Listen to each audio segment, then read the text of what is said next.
Vinewood Star Tours leaving now. Last chance. The hedges in front of Star's home. As I am contractually obliged to say, buckle up, everyone. It's showtime.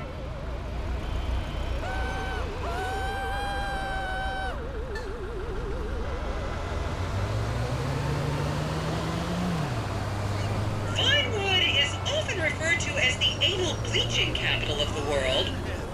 On your right, you'll see the world-famous Gentry Manor Hotel, a legendary party hangout for actors and rock stars and people trying to have sex with actors and rock stars. Built in 1921, it's been the scene of some classic Vinewood scandals over the years. One of my personal favorites was Al DiNapoli's overdose in 2002 after a chimpanzee blasted an 8-ball up his rear door with a water pistol.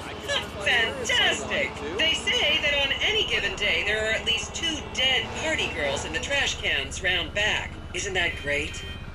Okay, smartphones at the ready, celeb spotters. We are now approaching the legendary nightclub, the Dungeon Crawler. Opened in 1996, the club is famously owned by actor Bruce Spade, who has a custom-built elevated VIP table so that he looks the same height as everyone else. It remains one of Vinewood's hottest night spots for the rich and famous to do drugs and date rape impressionable fans. Play your cards right, and that could be you! The Dungeon Crawler was in the news again recently when comedian Morgan Chester allegedly ran over a doorman in his SUV for not laughing at one of his jokes.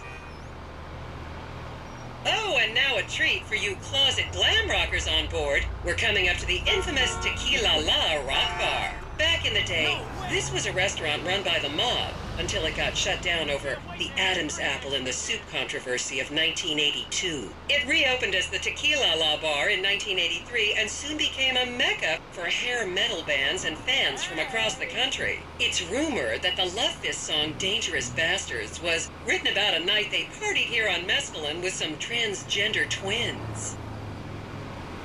Now, this house up ahead is one of the many private residences of action movie director Mark Fostenberg.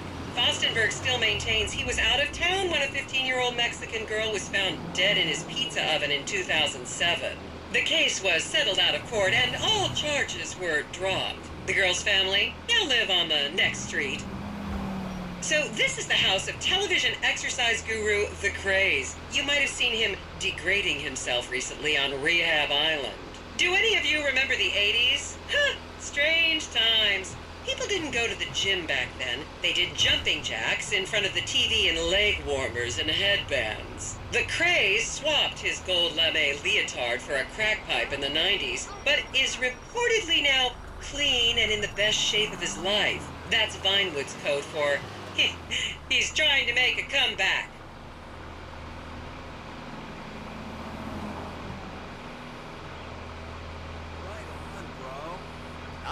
This is the home of celebrity wild child Martha Turn. Daughter of 70s comedy star Joni Term, Martha spent her teens partying on booze, her early 20s partying on coke, and her mid-20s staring at her shoes on heroin. Her tell-all autobiography about the difficulties of growing up really rich in Vinewood only sold 30 copies last year.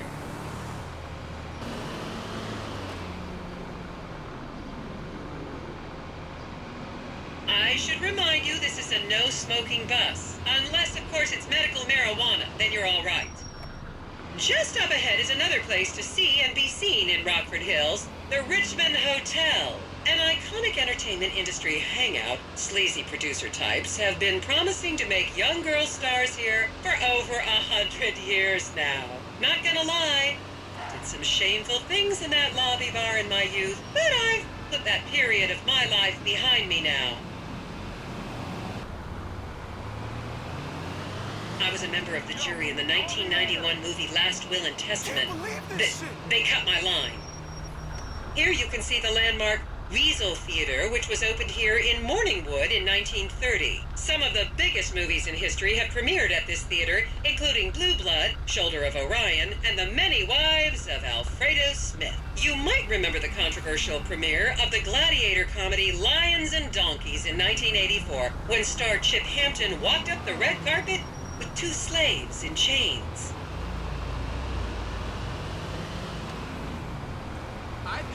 Is everyone having fun? Oh, yeah!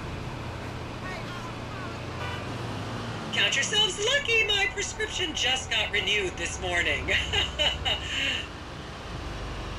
And now to our left, ladies and gentlemen, is the famous Richard's Majestic Studios. The product placement for classics like Nelson and Naples and Rum Runner, and the not-so-classics like Vinewood Zombie and Shoulder of Orion 2 was shoehorned into the final edits right behind those very gates. Everyone has a favorite Solomon Richards movie. An American Divorce really helped me through a difficult time when I was bankrupting my first husband. Oh, come on, don't people in the Midwest watch movies? You must have seen Defender of the Faith.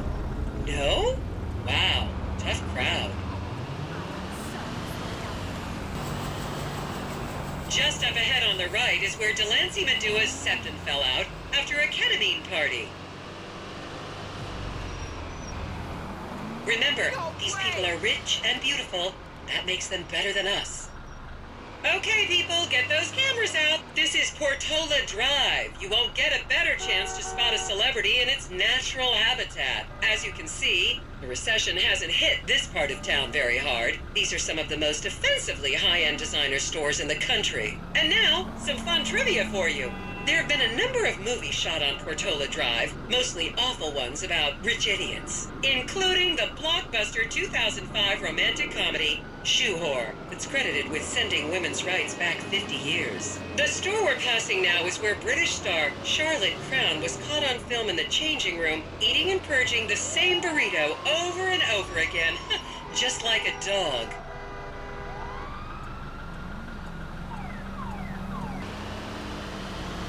This is the Epsilon Center. Anyone with red hair, please cover it for your own safety. If you really want to meet a famous celebrity, this place is packed full of them. Take an introductory course. It changed my life.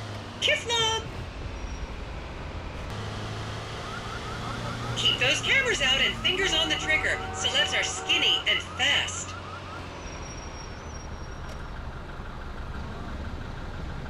To the left, you'll see a spot where a pizza boy claims that Clay P.G. Jackson asked him to remove his shorts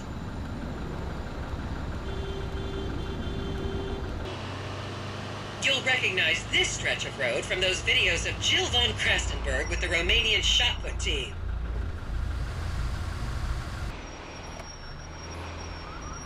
And here is City Hall. This is where the mayor's office is, if any of you care. You might recognize this building from the 20-minute final dogfight to save Earth in the movie Invasion Los Santos.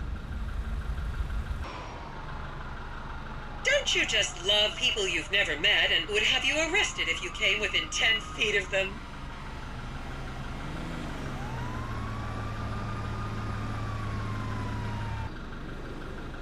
Please, refrain from taking photos of ethnic minorities. They could be gang members.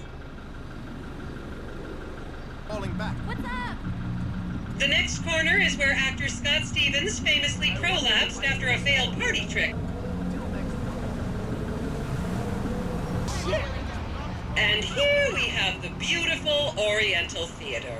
Riots broke out on the theater's opening night in 1928 as desperate fans tried to get upskirt shots of the legendary silent movie star Miriam Turner, much like you're doing today, except with really heavy cameras. My daughter tells me it isn't politically correct to say Oriental anymore, but considering some of the other common terms for Asians in the 1920s, the name could have been a lot worse. There's a saying that to go to Los Santos and not see the Oriental Theater is like going to China and not visiting a burger shop. You know, I've never really understood what that means, but...